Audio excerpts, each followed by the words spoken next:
Welcome back, everybody, for another deep dive. This time, we're hitting the road and taking a look at the electric vehicle market in 2025. We've got some reports here with a ton of data about the latest trends and all the big players. And I got to say, some of this is really surprising. Like, it's a real shakeup happening out there. Yeah, you know what's really interesting is how much things are changing. I mean, you've got the established giants, but then these newcomers are really coming on strong. And then you've got some of those more traditional brands that are really struggling to keep up. It's like a whole new game, right? And speaking of giants, Tesla's still up there. But their sales actually dipped for the first time in like a decade. Only a 1% increase compared to BYD, which shot up 12%. So what's the deal there? Well, there are a few things going on with Tesla. Obviously, the competition's getting tougher, more and more companies jumping into the EV market. But it also seems like Tesla's kind of shifting their strategy. You know, there's a lot of talk about this Model 2 they're coming out with, supposed to be more affordable. Seems like they're trying to appeal to a wider audience. So they're moving away from just that luxury market. Interesting. Is that going to work, do you think? It's a risky move for sure. I mean, Tesla's built their whole brand on high performance, premium EVs. Can they keep that same level of quality and innovation at a lower price point? Big question. Meanwhile, BYD is just taking off. They sold 1.76 million EVs in 2024, almost caught up to Tesla's 1.79 million. The crazy thing is 90% of BYD's sales are just in China. Yeah, they've really got a stronghold in China, which is already the biggest market for EVs. But the real question is, can they take that success global? So how do they go from local hero to like world domination? What's the plan? Well, they're definitely putting a lot of resources into expanding internationally, ramping up production. But it's not just about making more cars. They're also coming up with some really innovative models, the Atto 3 SUV and the Dolphin compact car. They're getting some great reviews. People are talking about the range and the performance. Okay, so it's not just quantity, it's quality too. What's so special about these models? We'll take the Atto 3, for example. It's got this really cool technology called the Blade battery. Blade battery. Sounds a little dangerous. No, it's actually super safe. It's got this unique cell structure that's way more stable, and it gives you better energy density. So more range and less risk of things going wrong. I like it. Exactly. It's pretty groundbreaking stuff. So BYD's not messing around. They're bringing some serious tech to the table. That's got to put some pressure on the other companies, especially Tesla. For sure. It's going to be interesting to see how this all plays out. So we've got Tesla facing some new challenges and BYD coming in hot with this new technology. What about some of the other players out there? What's Renault been up to? They've been in the EV game for a while. Yeah, Renault's taking a different approach. They're not trying to be the biggest or the flashiest. They're focusing on offering a variety of EVs for different needs and budgets. So kind of like a one-stop shop for all your EV needs. Yeah, exactly. They've got everything from small city car to big family SUVs. And they're constantly improving their technology. The new Scenic E-Tech is getting a lot of buzz. It's supposed to have even better range and efficiency. That's a big deal for a lot of people. Range anxiety is still a thing even with all these advancements. Absolutely. And Renault seems to get that. They're really prioritizing range and efficiency in their designs. Smart move. All right, so Renault's going for diversity. What about Stellantis? They're a big name in the car world, but are they keeping up with this EV revolution? Well, it seems like they're hitting some roadblocks, especially in Europe. Their sales dropped by 25%. It's like they're having trouble adapting to how quickly things are changing. Wow, 25%, that's a lot. Why are they struggling? It seems like they were a little slow to embrace the whole EV thing. They're still really invested in traditional gas-powered cars, and that might be holding them back. So they're behind, but they're not giving up. No, definitely not. They're putting out new EVs based on these platforms they call STLA. STLA platforms, what are those? It's kind of like a modular system for building EVs and hybrids. Gives them more flexibility to create different types of vehicles. So like building blocks for EVs, interesting. But is it enough? Can they catch up? That's the million-dollar question, and that's what we're going to keep digging into as we explore the EV landscape even further. It's not just about, who's on the hop right now. It's about the bigger picture, all these technological advancements that are really driving this EV revolution. Yeah, you're right. The reports highlight some pretty crazy stuff happening with battery technology, charging infrastructure, self-driving capabilities. It really feels like we're at the beginning of a whole new era of transportation. The battery technology is amazing. We're seeing these huge jumps in energy density, charging speed, and how long the batteries last. Remember a few years ago when everybody was worried about range anxiety? Well, that's becoming less and less of an issue now. We're seeing EVs that can go like 300, 400, even 500 miles on a single charge. That's wild. I mean, it wasn't that long ago that even getting 100 miles seemed impossible. So what's behind all this progress? Well, a couple of things. You've got these new battery chemistries being developed, solid-state batteries, for example. They offer higher energy density, and they're safer, too. Plus, the lithium-ion technology that's already out there is constantly being improved. Manufacturers are finding ways to pack more power into the smaller spaces and make the whole battery pack more efficient. So it's a combination of new stuff and making the old stuff better. Pretty cool.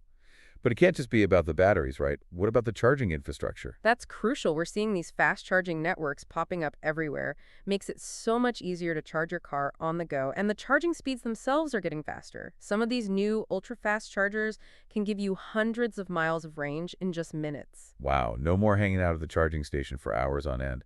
That's a game changer. And it's only getting better. There are even companies working on wireless charging technology. Imagine just parking your car and it starts charging automatically. Okay, that sounds like something out of a sci-fi movie, but it's really happening. It's still early, but the technology is moving fast. We already have wireless charging pads for phones and stuff, so it's not crazy to think we'll be doing the same thing with cars soon.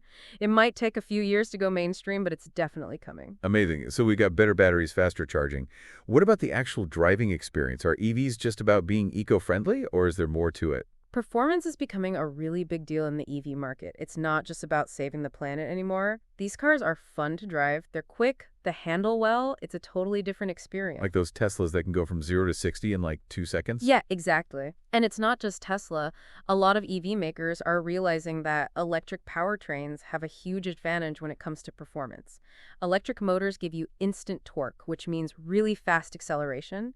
And because they don't have all the heavy stuff that gas-powered cars have, they can be designed to handle better too. So you get the eco-friendly aspect and a super fun driving experience. Win-win. Exactly. And then there's self-driving technology. We're still a ways off from fully autonomous vehicles, but more and more EVs are coming with these advanced driver assistance systems, things like lane keeping, adaptive cruise control, automatic emergency braking. Those are becoming pretty standard, right? Yeah, they're really helping to make driving safer. It's crazy to think about how much things are changing. So for people thinking about buying an EV today, what are some of the key takeaways? The most important thing is to do your research. Figure out what your needs and priorities are. There are so many different EVs out there now. Each one has its own features, range, price point. It's just like buying any other car. You got to think about your budget, your lifestyle, what features are important to you. Right, like how far do you drive every day? Do you need a lot of space? What kind of performance are you looking for? Exactly. And don't be afraid to test drive a few different models, see which one feels right for you. Good advice. It's easy to get caught up in all the tech specs and stuff, but in the end, it's about finding an EV that fits your life. And it's not just about the car itself. It's about being part of this bigger movement towards a more sustainable future. Definitely. It's a decision that can make a real difference for the environment. And with all these advancements in EV technology, it's becoming easier and more exciting to make the switch. So we've talked about the competition, the technology, the consumer side of things. It's clear that the EV revolution is happening, but there are still a lot of unknowns. Oh yeah, the EV market is constantly changing. There are so many things that could affect how it all plays out. Government policies, new technology, how quickly people adopt EVs, even global events. It's a pretty complex picture, but it's definitely an exciting time to be following all this. Definitely. And you know what else is exciting? We haven't even talked about the environmental impact yet. So we've talked about all the cool stuff happening in the EV market, the competition, the technology, but we got to talk about the environmental impact too. That's a big part of the whole EV story, right? Yeah, absolutely. It's great that EVs themselves don't have any tailpipe emissions, but we can't forget about the environmental costs of actually making them, especially when it comes to the batteries. So it's more complicated than just saying EVs are good for the planet and calling it a day. Right, we need to consider the whole picture, the whole life cycle of an EV, from digging up the raw materials to building the batteries to what happens to them when they're done. There's an environmental impact at every stage, and we got to be honest about that. Okay, that makes sense. What are some of the biggest concerns with EV production then? Well, one big one is mining the materials for those batteries, lithium, cobalt, all that stuff. Mining those things can have a big impact on the environment. It can damage ecosystems, pollute water sources, and affect communities that live near the mines. So it's about making sure those materials are sourced responsibly, right? Exactly. We need to hold mining companies to high standards, make sure they're doing things in a way that protects the environment and respects local communities. We also need to invest in research to find better alternatives to those materials. What about the batteries themselves? Aren't they kind of the center of the environmental debate around EVs? Yeah, making batteries uses a lot of energy and creates a lot of waste, but the industry is working on making it more sustainable. How so? Give us some good news. Well, for one thing, they're coming up with better ways to recycle those batteries. That way we can recover the valuable materials and we don't need to mine as much new stuff. Plus, there's a lot of research into new types of batteries, like solid-state batteries, which could be a lot more sustainable than the ones we use now. So it's a work in progress, but it sounds like things are moving in the right direction. Definitely. And it's not just about the batteries. We also got to think about where the energy comes from to build and charge all these EVs. If we're still relying on fossil fuels, then we're not really solving the problem, are we? So the EV transition has to happen alongside a shift towards renewable energy. Absolutely. It's all connected. We need to rethink our whole energy system, invest in solar, wind, all those clean energy sources if we want a truly sustainable transportation future. This has been a really eye-opening look at the EV market. We've talked about the competition, the tech, the impact on consumers, and of course the environment. It's clear that EVs are changing the world, but there's still a lot to figure out. Yeah, no doubt. It's a complex issue that's constantly evolving, but there's so much potential to create a transportation system that's better for everyone and for the planet. It's been great having you on the show and getting your expert perspective on all this. My pleasure. And to everyone listening, thanks for joining us on this deep dive into the world of electric vehicles. Don't forget to like this video and subscribe to the channel if you want more deep dives like this one. Until next time, keep exploring, keep learning, and most importantly, keep asking those tough questions. And let's all keep pushing for a better future. 60s, 6TE.